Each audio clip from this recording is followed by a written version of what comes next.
nimeresha oiti.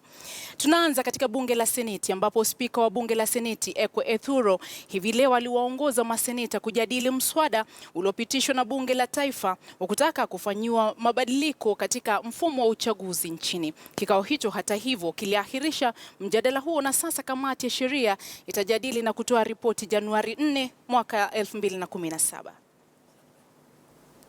We live in a nation today, Mr. Speaker, where there is so much suspicion, ethnic hatred, division, malice across the board.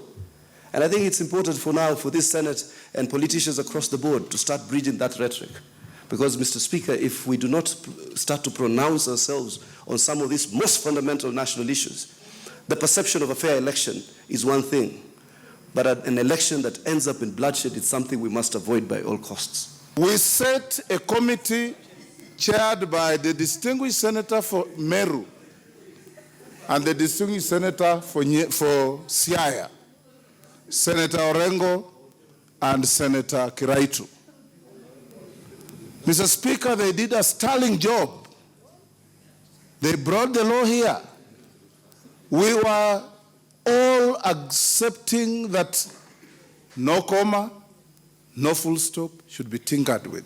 I want to urge every Kenyan, Mr. Speaker, and more so members of the Senate and the National Assembly, that you might have different views. But, Mr. Speaker, you must be able to speak out and convince your colleagues, Mr. Speaker.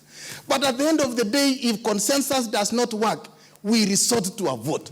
And, Mr. Speaker, if you lose in a democratic process where there is a vote, you must be willing to abide by the will of the majority, Mr. Speaker.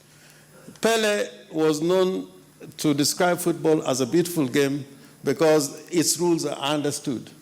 But elections in which the rules mean nothing, depending on who is applying them, can never be appreciated in a proper democracy. So I urge us all that sometimes we need to come together as Kenyans.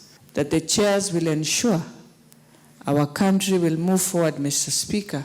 A country where everyone is looking at the Senate now to ensure the laws that we put in for our elections will indeed ensure we have a peaceful election. And I think what this Senate should stamp is that in the end of all this, the product in 2017 will be a